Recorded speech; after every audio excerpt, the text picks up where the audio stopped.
bahwa tuntunan Tuhan di dalam kehidupan setiap saudara dan saya, pribadi lepas pribadi kita, itu tidak pernah stagnan. Dia tidak pernah berhenti, saudara. Tuntunan Tuhan di dalam hidup kita itu tidak kaku.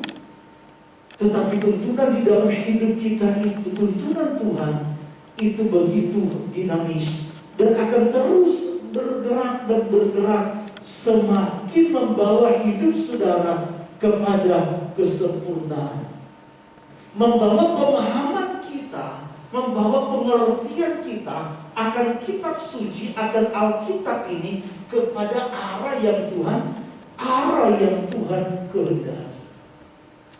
Sekalipun demikian, memang perlu kita hati-hati. Yang harus menjadi tolok ukur kita, yang harus menjadi landasan kita, tidak lain adalah kitab suci. Alkitab itu harus menjadi landasan utama, menjadi fondasi kita.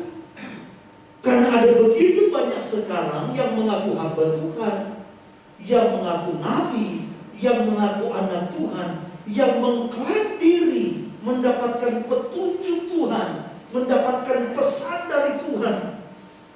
Tetapi apa yang disampaikan ini justru bertolak belakang, bertentangan dengan firman. Memang ada pengajaran-pengajaran akhir ini yang menganggap bahwa Alkitab itu, kitab suci itu sebagai penghalang untuk Tuhan menyatakan manifestasi karyanya. Ada kelompok yang menganggap Alkitab itu sebagai penghalang, seolah-olah manifestasi daripada Ruach HaKodes, manifestasi daripada kuasa Roh Kudus itu sudah dipagari, sudah dikotak, sudah dibakukan oleh Alkitab. Sehingga saudara, mereka menganggap bahwa Alkitab yang kita miliki ini sebagai sebuah penghalang. Ada juga yang beranggapan demikian. Di akhir sekarang ini, di akhir zaman. Bahkan pemimpinnya pun dianggap sebagai jelmaan dari Yesus. Nah, saudara-saudaraku yang dikasihi Tuhan, itulah sebabnya penting kita memberikan hati kita memberikan hidup kita sepenuhnya dipimpin oleh Ruach HaKodes.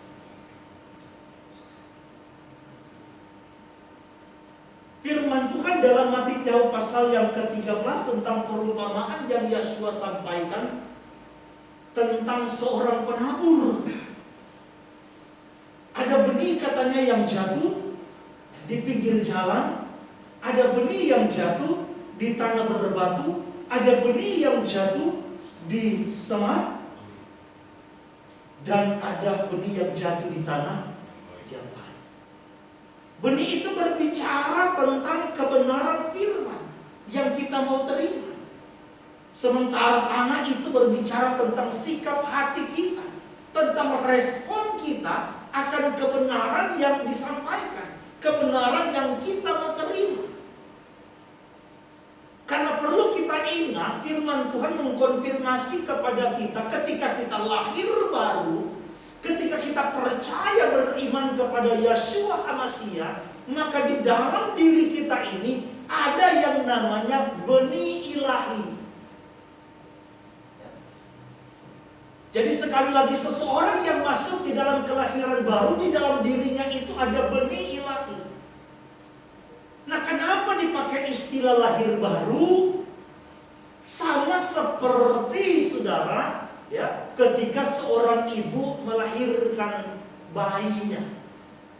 Bayi dilahirkan itu tidak langsung kanak-kanak, tidak langsung gede, apalagi langsung dewasa. Harus dulu dari bayi. Dari benih itu kemudian benih itu berkembang, lahir dari bayi, kemudian masuk dalam proses pertumbuhan. Begitu juga benih ilahi yang kita terima di dalam diri kita, yang membuat menjadikan saudara dan saya sebagai manusia yang baru di dalam Tuhan. Maka benih rohani, benih ilahi yang kita terima ini perlu, saudaraku, perlu ditumbuhkan, perlu dibesarkan sampai benih itu mencapai kedewasaan iman. Maka sebagaimana tubuh jasmania kita perlu dikasih asupan makanan. Tubuh jasmania kita ini perlu makanan yang bergizi. Supaya apa? Supaya pertumbuhannya itu baik, tidak terganggu, apalagi terhalang, tidak terkena penyakit. Begitu juga saudara dengan yang namanya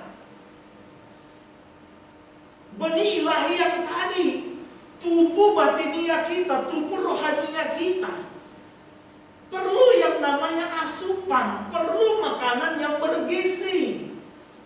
Nah, perlu sekali lagi yang namanya firman Tuhan yang benar sebagai makanan rohani kita. Itulah yang sering kali saya sampaikan, yang merupakan rema yang kita terima dari Tuhan. Pesan yang kita tangkap dari apa yang Tuhan inginkan untuk kita lakukan di dalam hidup kita. Pesan-pesan Tuhan itulah, saudara, yang bisa membuat manusia batinia kita, manusia rohani kita ini bisa bertumbuh. Sehingga kita bukan bahaya rohani terus, kanak-kanak rohani terus, tetapi masuk di dalam yang namanya pendewasaan. Makanya kitab Ibrani menyoroti betul. Ada kelompok orang-orang yang kata penulis secara usia, dari segi waktu, seharusnya kamu ini sudah jadi pengajar, sudah jadi guru secara usia, secara waktu, karena sudah terlalu lama menjadi orang Kristen. Bahkan mungkin dari kecil, dari kanak-kanak sudah mengenal yang namanya Alkitab. Sehingga dari sisi usia, dari segi waktu, seharusnya sudah menjadi pengajar. Tetapi makananmu itu katanya justru susu. Susulah yang menjadi makananmu. Nah, artinya saudara, penulis memberikan sebuah teguran yang keras kepada orang-orang yang demikian. Kenapa? Karena tidak memberikan hatinya, tidak menunjukkan sebuah sikap untuk meresponi kebenaran Tuhan itu, untuk menerima kebenaran Tuhan itu sebagai bentuk pesan-pesan yang ingin Tuhan nyatakan kepada kita, supaya kita bisa mengerti, memahami, bahkan melakukan di dalam hidup kita. Saya kembali lagi menekankan kepada kita, ingat baik-baik. Tuntunan Tuhan di dalam hidup kita melalui Ruach HaKodesnya itu begitu dinamis, tidak stagnan, akan terus bergerak. Sehingga yang saya sempat singgung kemarin dalam nidra saya, yang saya sampaikan dalam Filipi pasal 3 ayat 15 sampai yang ke-16. Biarlah kita yang sempurna berpikir demikian. Tetapi seandainya lain pemikiranmu terhadap salah satu hal, salah satu ayat, maka jangan dulu saling menyalahkan, apalagi menghakimi. Tetapi kita perlu berdoa, bahkan menyerahkan hidup kita sepenuhnya kepada pimpinan Ruach HaKodesnya, Roh Kudusnya, yang akan menuntun kita kepada kesempurnaan. Sehingga kadang-kadang saudara, 2 tahun lalu saya memahami, melihat misalnya langit itu berwarna merah ke kuning-kuningan. Tapi kok kenapa tahun ini berbeda? Saya melihat sekarang langit itu warnanya biru ke abu-abuan. Bisa berubah loh saudara. Yang tidak baik di sini kalau kita sedikit-sedikit berubah. Hari ini kita ngomong A, besok kita sudah ngomong B. Tetapi berubah kepada arah yang benar, menaklukkan diri kepada kebenaran Tuhan. Kenapa tidak? Saya mau ingatkan kepada kita, jangan kita gengsi, saudara. Jangan kita mengeraskan hati ketika Roh Kudus mau menuntun kita kepada arah yang benar. Justru karena Dia sayang, karena Dia mengasihi kita, sehingga Dia mau merubah kadang-kadang konsep pemikiran kita yang keliru, yang salah tentang satu hal di dalam isi kitab suci ini, dan menuntun membawa kita dengan tongkat pengembalaannya sebagai gembala yang baik kepada arah yang benar. Nah, saudara-saudaraku yang dikasihi Tuhan, ada hal yang dari dulu, dari zaman bapak-bapak gereja sampai sekarang, masih menjadi perdebatan, masih menjadi kebingungan, meninggalkan kebingungan, bahkan tanda tanya bagi para umat Tuhan tentang istilah yang namanya ehad.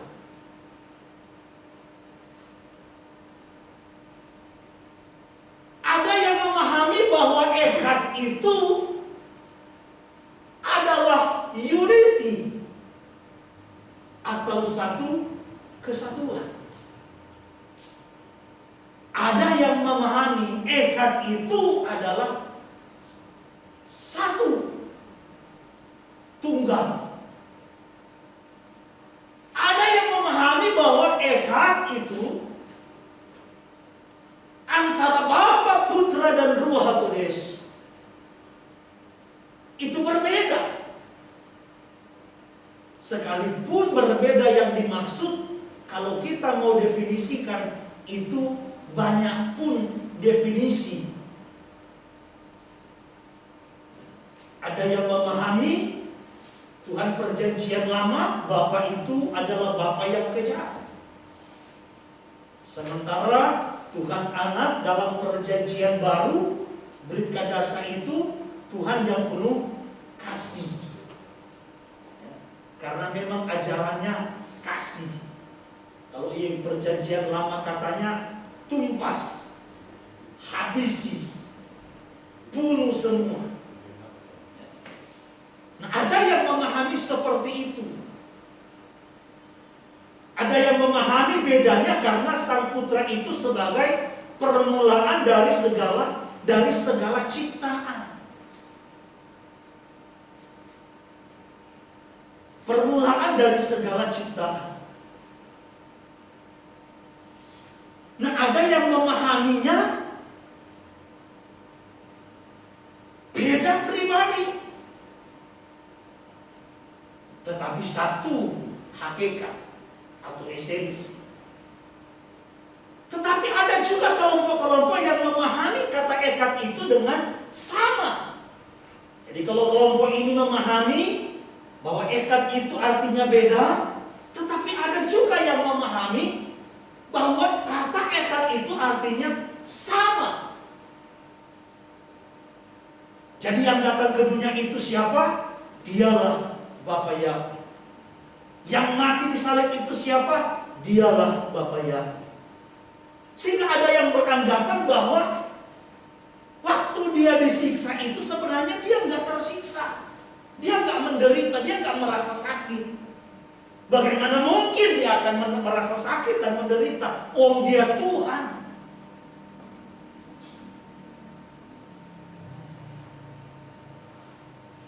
Ada yang beranggapan bahwa yang datang ke dalam dunia ini itu tidak lain adalah Yahweh itu sendiri. Saya tidak tahu dengan pemahaman saudara. Jangan-jangan juga saudara masih dalam kebingungan. Jangan-jangan juga saudara belum menentukan sikap.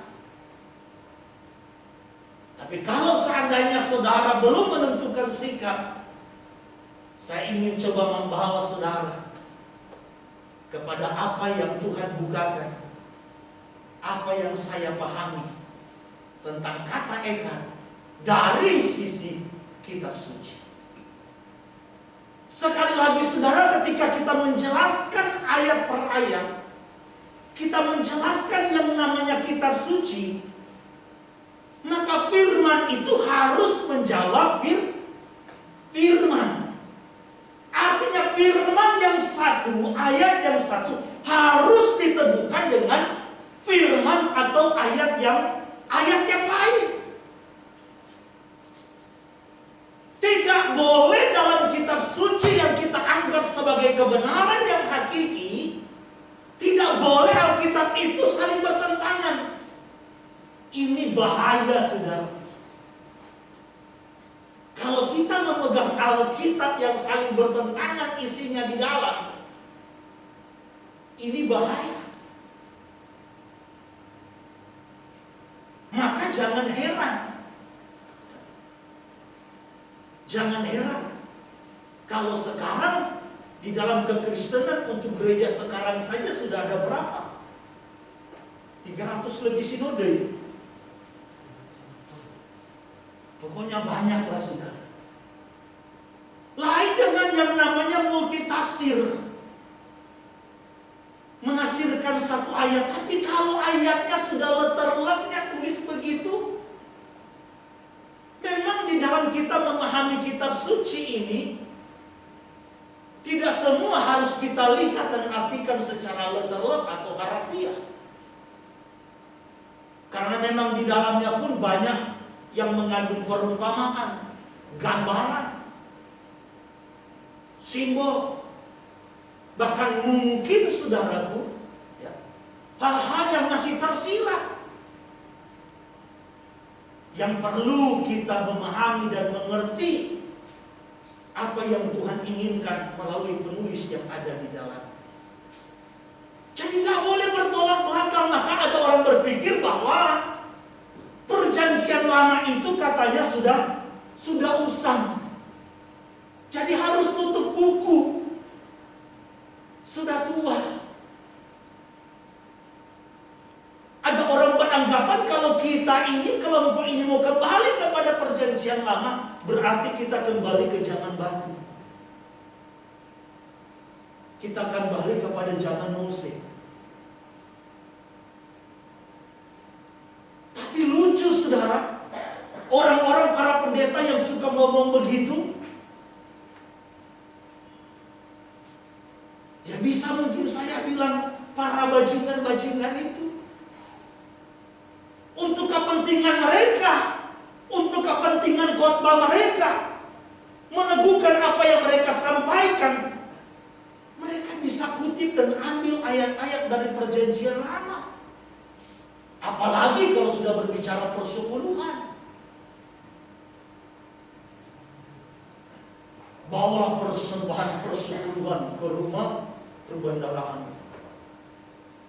Kalau nggak bawa, kamu mencuri milik Tuhan. Jangan kamu lupa bahwa yang membuat kamu kaya itu adalah Tuhan. Yang membuat kamu memperoleh harta itu adalah Tuhan. Nah, itu semua diambil dari perjanjian lama. Tapi kalau sudah berbicara tentang Sabat, itu sudah tidak berlaku. Giliran yang menguntungkan saja. Mereka bilang kekal sampai selama-lamanya. Saudara boleh cek di YouTube. Ada seorang pendeta yang berani khotbah bahwa perpuluhan itu sampai katanya di langit bumi yang baru itu tetap berjalan. Karena perpuluhan itu kekal. Coba saudara. Padahal yang bilang ke kami itu justru sahabatnya, tapi itu gak digubris. Nah, kembali lagi kepada konteks yang saya mau angkat hari ini, yang saya harapkan agar supaya kita benar-benar dapat memberikan perhatian yang sungguh terhadap apa yang ingin saya sampaikan. Memang melihat waktu sepertinya saya akan bagi dua mungkin penyampaian. Artinya tidak mungkin selesai sampai hari ini.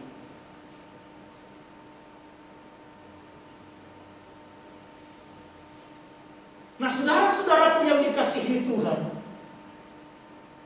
kita akan lihat nanti saudara akan menentukan sikap sendiri. Saudara akan buat kesimpulan sendiri.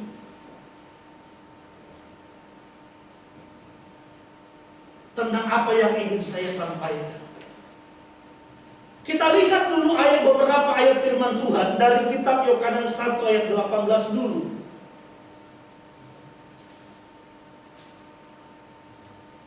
Yohanes 1 ayat yang ke-18.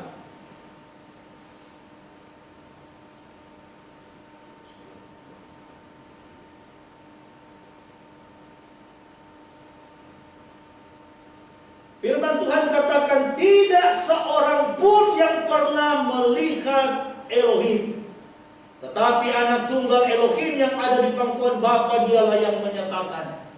Saya ingin garis bawahi saudaraku kalimat pertama saja. Yohanes menuliskan melalui suratnya bahwa tidak ada seorang pun yang melihat Elohim Yahweh. Gak ada. Kenapa saudaraku? Karena 1 Timotius 6 ayat yang ke-16. Tolong satu orang bantu saya untuk baca.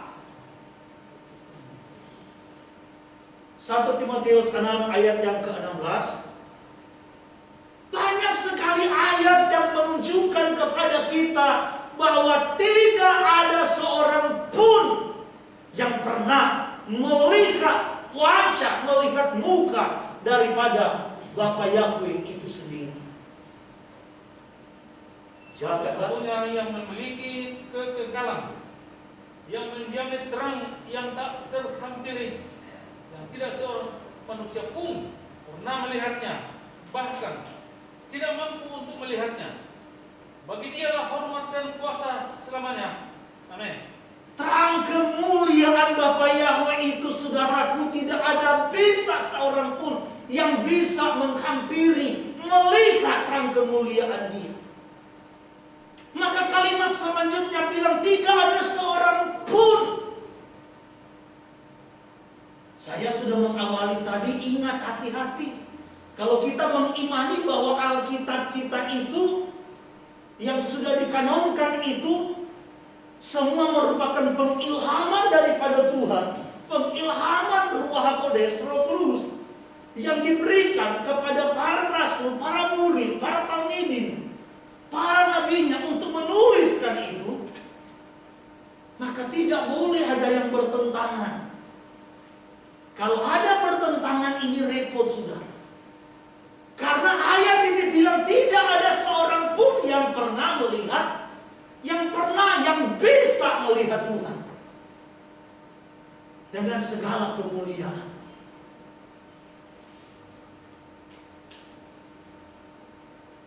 Kolose 1 ayatnya yang ke-15.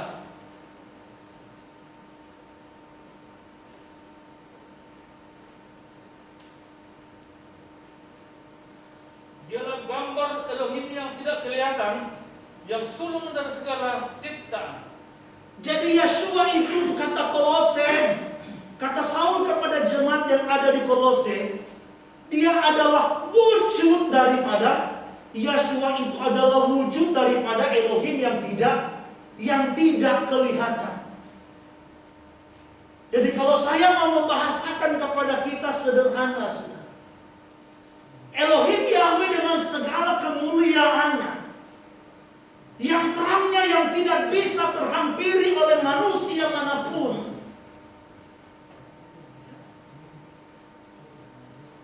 yang tidak kelihatan tadi, punya Dia harus melakukan penyelamatan. Sehingga ada orang yang beranggapan, bahkan saya pun beranggapan, maka Yahweh Elohim, dia turun ke dunia ini untuk menjadi manusia. Memang pemahaman ini akan banyak kelemahan, saudara. Saya pernah berargumen dengan salah seorang jemaat dari sini. Banyak sekali titik lemah. Pernyataan bodoh-bodoh bisa keluar, berarti kalau dia sudah jadi manusia, katanya di surga dalam keadaan kosong. Belum lagi waktu dia berdoa, dia berdoanya kepada siapa? Padahal waktu itu dia berdoa kepada Bapa yang di surga.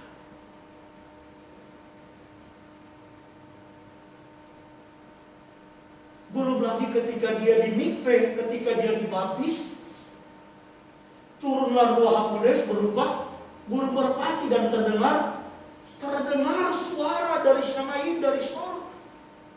Inilah anakku yang kukasihi, kepadanya aku berkenan. Itu suara siapa?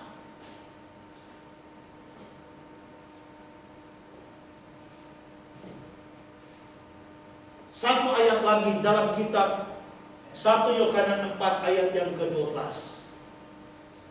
Masih ada beberapa ayat yang menunjukkan bahwa memang Elohim Yahweh itu tidak bisa dilihat oleh manusia. Tidak seorang pun pernah melihat Elohim. Jika kita mengasihi seorang terhadap yang lain, Elohim tetap tinggal di dalam kita dan kasih-Nya yang telah disempurnakan ada di dalam kita. Kan tidak mungkin para penulis kitab suci ini bohong. Kalau mereka menyatakan bahwa tidak ada seorang pun yang pernah melihat yang namanya rupa Elohim. Masih ada beberapa ayat lagi, saudara. Kalau kita baca semua akan waktu. Tetapi ini untuk menunjukkan kepada kita bahwa nggak ada seorang pun yang pernah, yang bisa melihat Elohim. Bukan saya yang bilang, bukan Pak Gembala yang ngomong. Alkitab kita, kitab suci kita yang bilang. Kenapa? Karena memang firman Tuhan katakan di dalam kitab 2 Korintus 3 ayat 17 sampai 18, sebab Elohim itu adalah roh.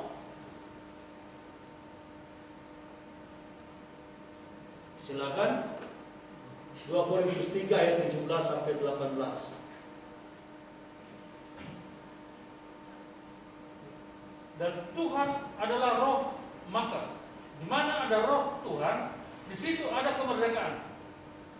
Jadi Elohim itu katanya adalah roh. Yohanes 4 ayat 24.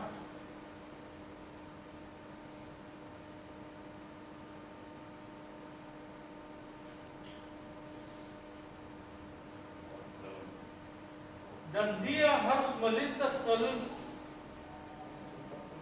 Yohanes 4 ayat 24.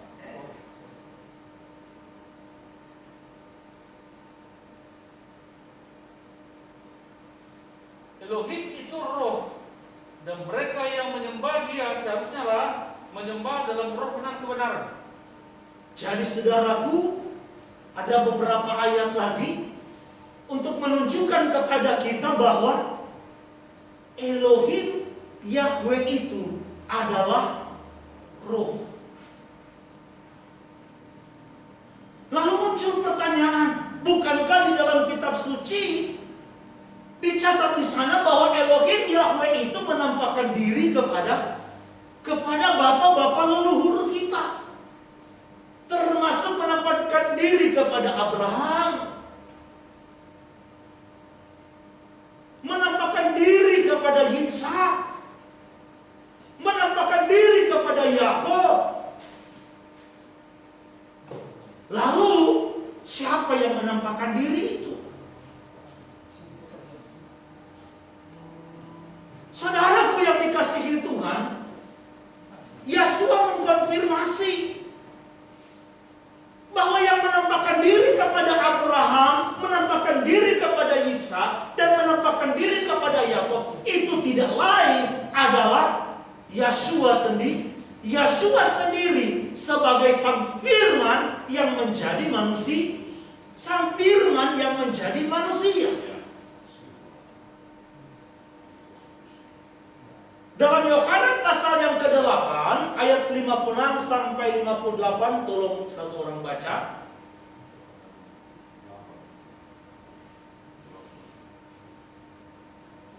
Kalau dalam terjemahan yang lain bilang Abraham tahu bahwa aku akan datang.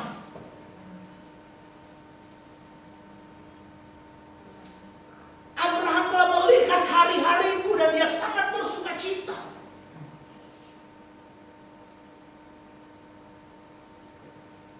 Yohanes 8 ayat 56 sampai 58. Abraham bapamu bergembira karena dia dapat melihat hariku, dan dia telah melihatnya dan bersukacita.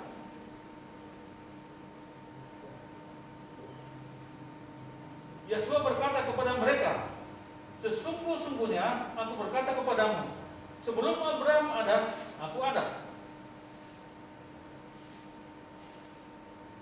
Iya, jadi sekali lagi saudara, Yosua menyatakan kepada orang Yahudi bahwa Abraham bapakmu yang kamu klaim sebagai bapakmu, bapak leluhurmu, nenek moyangmu itu sudah melihat hari-hariku. Dia sudah melihat aku. Makanya dia sangat senang dan bersuka cita.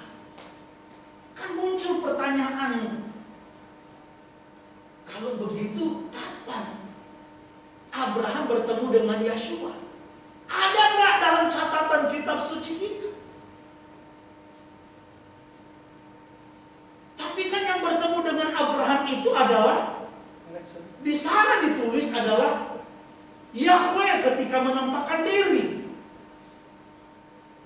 Saya sekali lagi bawa kembali lagi kepada kita, ingat, tidak boleh ada kontradiktif di dalam Alkitab yang kita pegang. Bahaya saudara, bukan sekedar bahaya, menurut saya tidak cocok untuk kita jadikan sebagai pegangan. Lo kan mengerikan loh saudara. Coba aja saudara ya mengikuti seseorang ya, pemimpin atasan, atau mungkin istri dengan suami, anak dengan orang tua yang peletak-peletut. Hari ini dia ngomong A, besok B. Hari ini dia ngomong ya, besok tidak.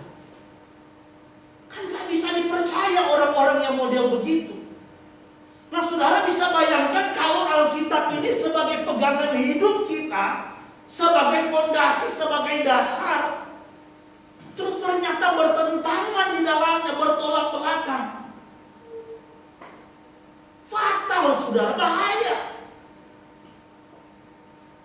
Di satu sisi kata firman Tuhan, loh, Yahweh Elohim menampakkan diri, berbicara bahkan dengan Abraham, Yitzhak, Yakub. Tapi di sisi lain Yosua mengkonfirmasi, para murid mengkonfirmasi, bahkan ada lagi Nabi mengkonfirmasi bahwa tidak ada seorang pun yang pernah melihat Elohim. Kok bisa? Berarti yang dilihat oleh Abraham, yang bertemu dengan Abraham, yang bercakap dengan Abraham, dengan Ishak dan Yakub, tidak lain, dia adalah firman yang telah menjadi manusia. Maka di sana dikatakan ketika Yakub bergumul katanya dengan Elohim dan manusia. Ketika dia waktu dikejar-kejar oleh Esau, dalam kelelahan dia, keletihan dia, waktu dia suruh pergi, keluarganya mendahului seorang diri, dia datang untuk berdoa. Kemudian dia bergumul katanya. Bergumul dengan satu sosok, bergumul dengan satu pribadi sampai fajar menyingsing. Apa yang diklaim oleh pribadi ini? Karena engkau telah bergumul dengan manusia dan Elohim, dan engkau telah menang. Siapakah yang dimaksud oleh pribadi itu? Bahwa Yakub telah bergumul dengan manusia dan Elohim.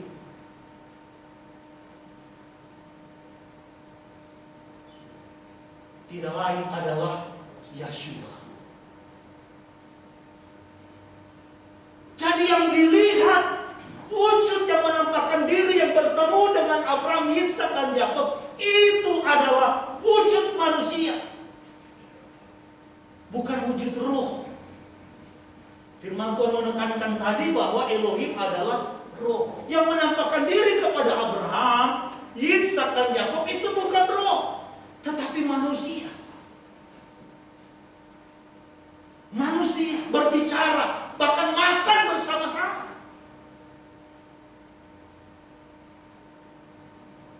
Dialah yang dimaksud, yang bergumul dengan Yakub itu adalah manusia dan Elohim, yang tidak lain adalah Sang Firman.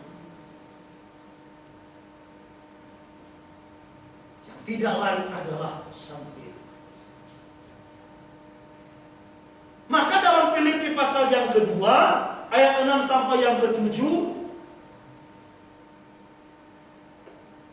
tolong Pak Rene baca. Dia yang meskipun ada dalam rupa Elohim, tidak menganggap bahwa menjadi setara dengan Elohim adalah sesuatu yang harus dirampas. Sebaliknya, dia sudah mengosongkan dirinya sendiri dengan mengambil rupa seorang hamba agar berada dalam kesempurnaan manusia. Dia mengklaim, dia bilang dia yang adalah katanya setara dengan Elohim. Setara dengan Elohim. Tidak menganggap itu sebagai sesuatu yang harus dipertahankan, dibanggakan. Tetapi dia mengosongkan diri dan mengambil rupa manusia. Dia mengambil rupa manusia. Jadi ketika dia datang ke dunia ini, saudara, keelohiman dia itu dia tanggalkan. Dia tinggalkan. Nanti kita akan masuk pada penjelasan sebentar tentang Elohim yang eka. Apa maksudnya? Dia tanggalkan keelohiman dia. Karena kalau tidak, saudara, kalau tidak ditanggalkan, ya seperti yang saya bilang di awal, nggak mungkin Tuhan bisa merasakan penderitaan. Tidak mungkin Tuhan bisa merasakan sakit, apalagi mati. Tapi karena ditanggalkan dia, keelohiman dia, keilahian dia ditanggalkan. Dia datang benar-benar dalam wujud manusia.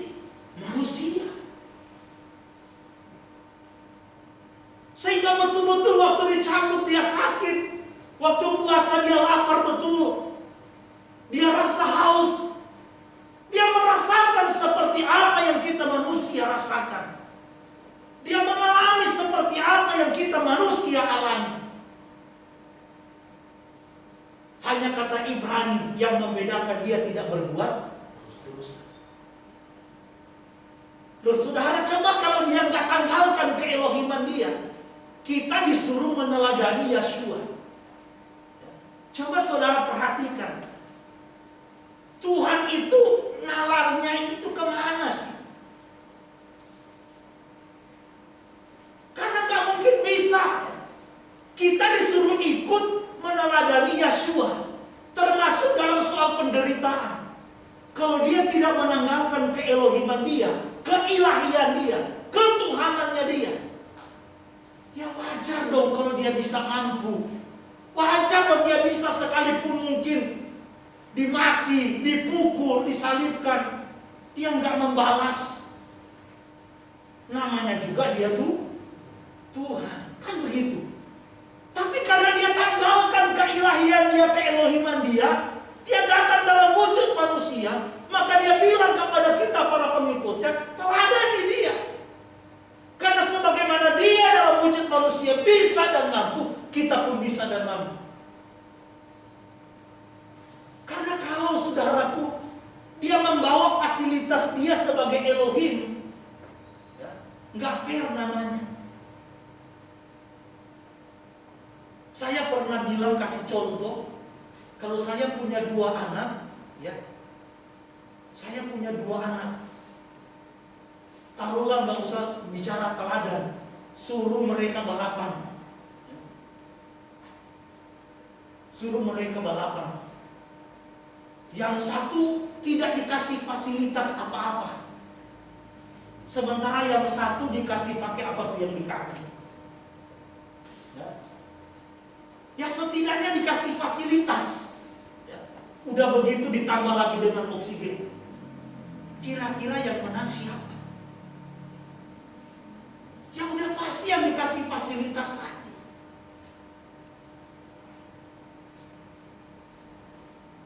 Makanya kalau kita baca saudara surat Ibrani, kita bisa melihat bagaimana di situ penulis melukiskan, menggambarkan tentang penderitaan, pergumulan yang begitu berat yang dialami oleh Yeshua ketika memikul salib.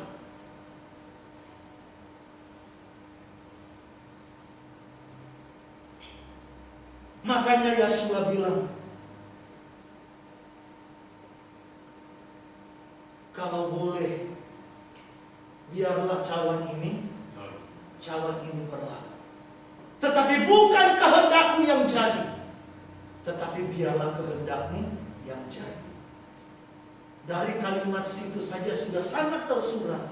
Berarti ada dua kehendak. Bukan kehendakku yang jadi.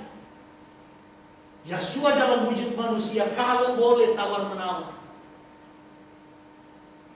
Tetapi biarlah bukan kehendakku yang jadi katanya, tetapi kehendakmu yang jadi. Makanya ketika Mose berhadapan dengan Yahweh Elohim,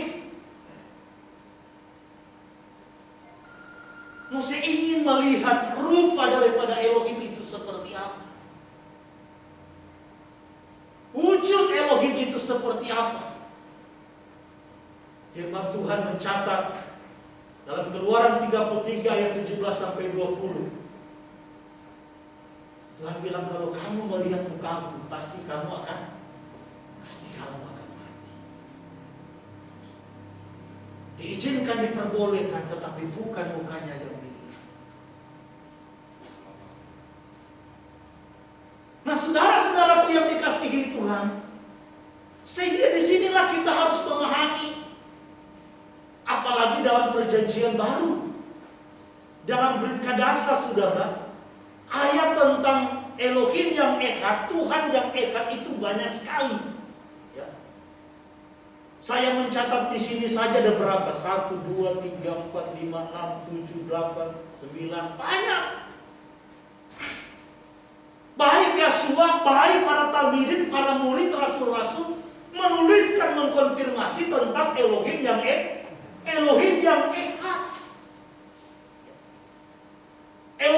Echad. Lalu apa sebenarnya maksud daripada Echad itu?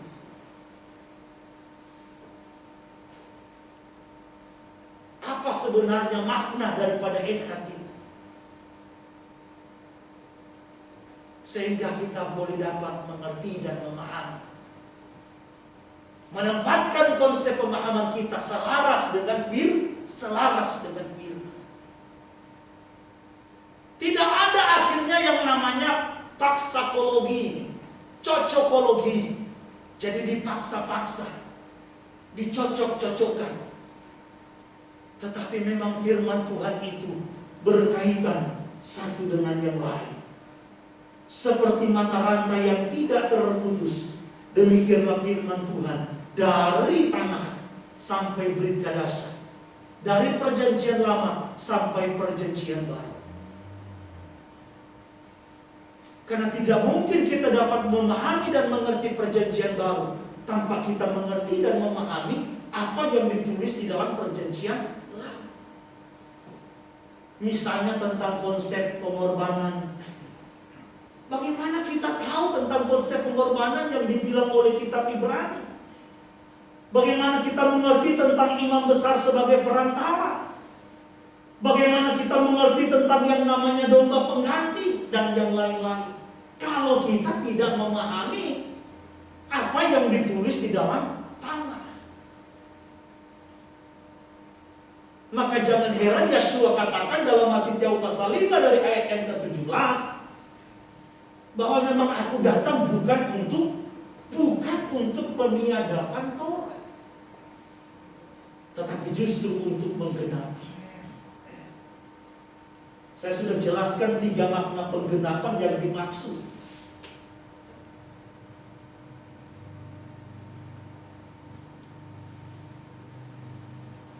Nah, saudara-saudaraku yang dikasihi Tuhan, kita lanjut sedikit lagi, 5 menit saja.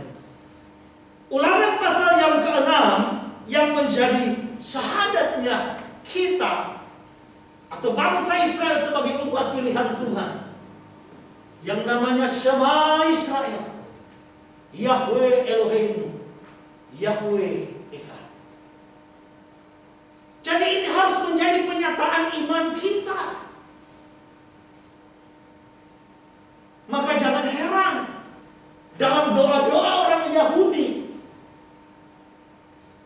baik yang namanya Sakarit, doa pagi, Mincha, doa siang, ya, sampai Ma'arif. Yang namanya Shema itu, saudara, merupakan hukum yang mutlak, yang wajib. Sekalipun mereka tidak menyebut nama Bapa yang kudus itu dengan Yahweh, tetapi menggantinya dengan Adonai atau Hashem. Itu harus menjadi penyataan iman kita. Dengar Israel, Yahweh itu Elohim kita, Yahweh itu Esa.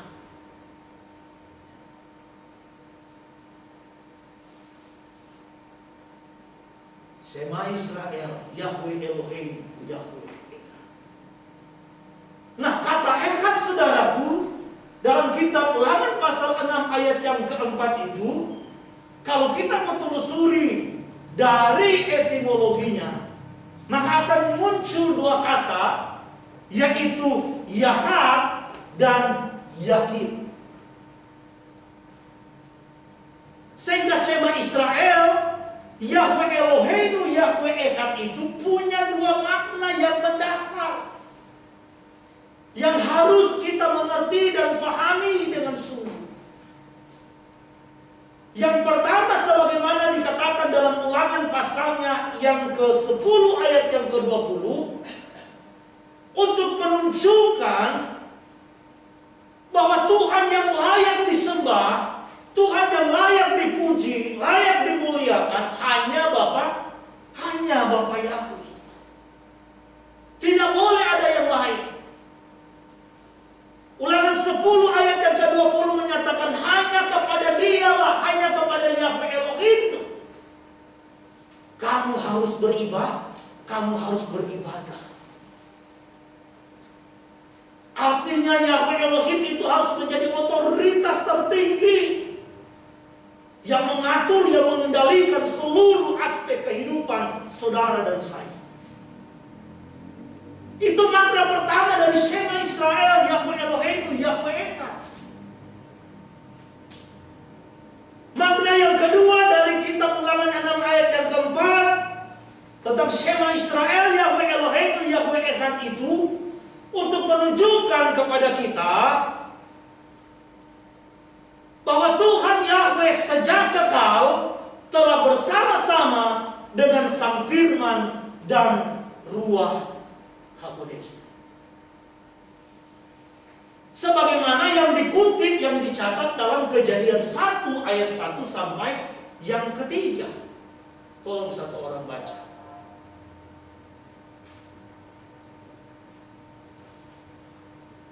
Pada awalnya Elohim menciptakan langit dan bumi menjadi tak berbentuk dan hampa, dan kegelapan ada di atas permukaan samudera raya, dan roh Elohim ada mengeram di atas permukaan air. Lalu Elohim berfirman, biarlah ada terang. Maka terang. Kita bisa melihat di situ dari kitab Bereshit, Kejadian pasal 1 ayat 1 sampai yang ketiga ada Elohim. Kita bisa melihat di sana ada firman. Kita bisa melihat di sana ada ruah. Jadi ada Elohim, ada firman, ada ruah. Kenapa? Karena sejak kekal, baik Yahweh Elohim dengan kemuliaannya, firman dan Ruah HaKodes merupakan satu kesatuan. Kenapa? Karena Yahweh Elohim, firman dan rohnya itu berdiam bersama-sama di dalam kekekalan. Kejadian 1 ayat 1 sampai yang ketiga yang diteguhkan oleh Yohanan 1 ayat yang pertama. Tolong Pak Rene baca.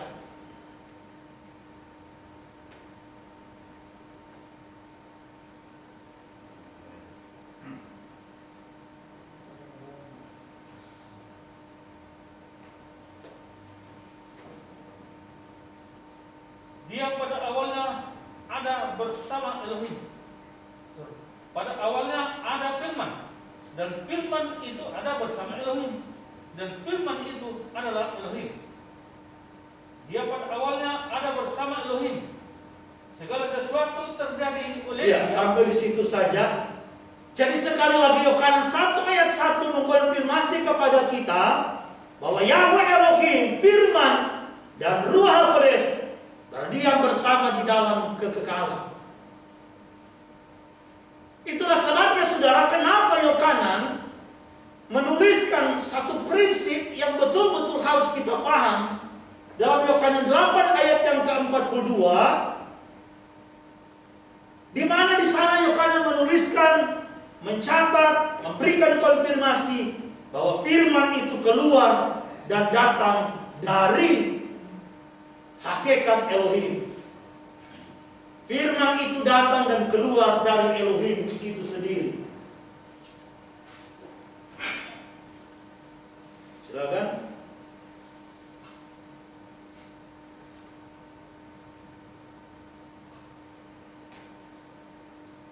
Lalu Yeshua berkata kepada mereka, jika Elohim adalah Bapamu, kamu akan tetap mengasihi aku, karena aku keluar dan datang dari Elohim.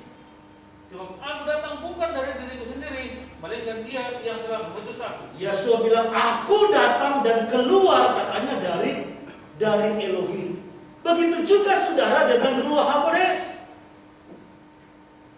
Dalam Yohanan pasal yang ke-15 ayat 26, ini ayat terakhir dulu, nanti lanjutkan sahabat. Yohanan 15 ayat 26.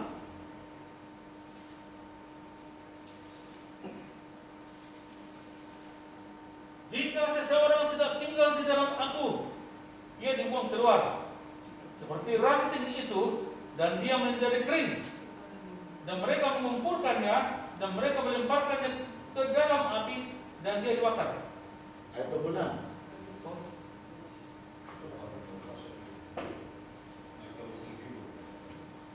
Dan bila mana penghibur itu datang, Dia yang akan kuutus kepadamu dari Bapa, yakni Roh kebenaran yang keluar dari Bapa, Dia itu bersaksi tentang aku. Jadi roh kebenaran katanya itu dia keluar dari Elohim Bapa.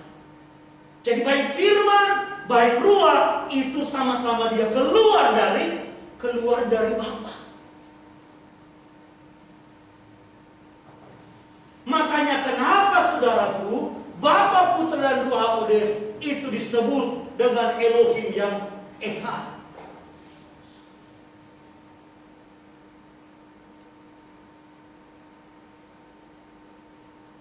Bapa, Putra, dan Roh Kudus adalah Elohim yang Eka. Karena baik firman atau Sang Putra, baik Roh Kudus, itu sama-sama dia keluar dari Bapa. Ayatnya kalau saudara baca Yohanes pasal 8 itu sangat jelas. Karena dia datang dan keluar dari Bapa, maka tidak mungkin sesuatu yang dia bawa, sesuatu yang dia sampaikan berbeda dari Bapa. Karena baik Bapa, baik Putra, baik Firman maupun Roh Kudus, dia satu hakikat. Jadi hakikat itu kalau saudara lihat kamus besar bahasa Indonesia, artinya itu apa? Intisari. Ya. Arti dari hakikat itu intisari, esensi, ya. Dasar. Itu arti dari hakikat. Jadi punya esensi yang sama, punya inti yang sama. Tidak berbeda. Makanya kenapa Yeshua bilang apa yang aku sampaikan itu bukan datang dari diriku sendiri.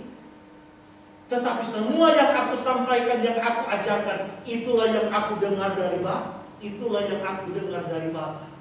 Jadi tak mungkin perjanjian baru bertentangan dengan perjanjian lama. Tidak mungkin Brit Hadasah itu bertentangan dengan Tanakh. Nggak mungkin, saudara. Yang membawa ajaran kepada murid-murid para talmid itu adalah Yeshua. Yeshua klaim sendiri, dia bilang aku sampaikan ini bukan dari diriku sendiri, tetapi apa yang aku terima, apa yang aku dengar dari Bapa.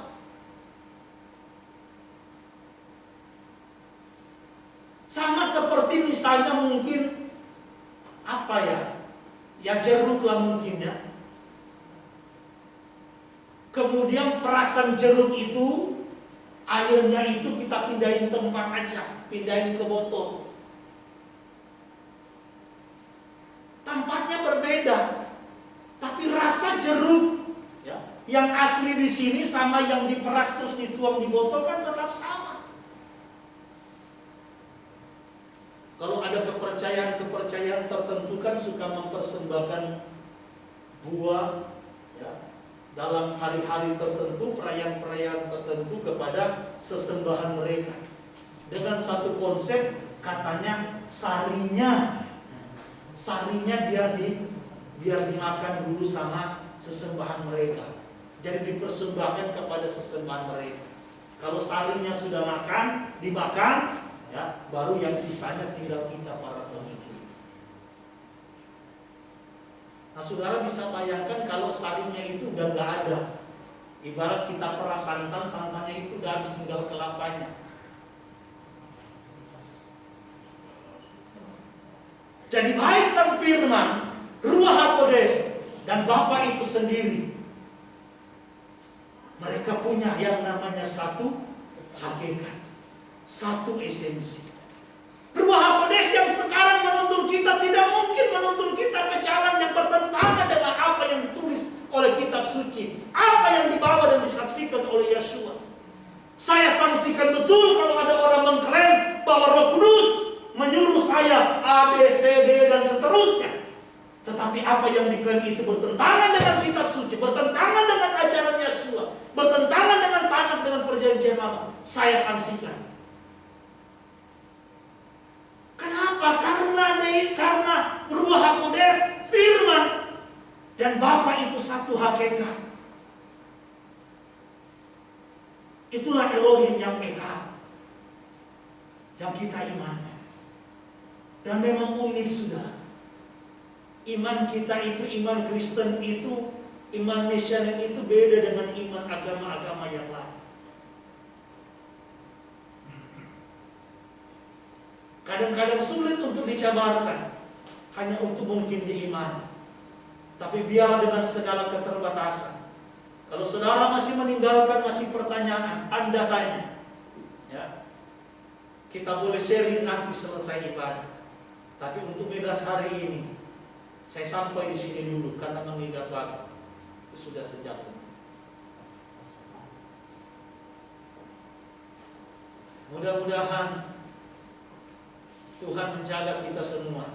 Sehingga di Sabat depan kita akan bertemu dan kita akan melanjutkan pembahasan tentang Elohim yang Echad ini. Tuhan kiranya memberkati kita semua.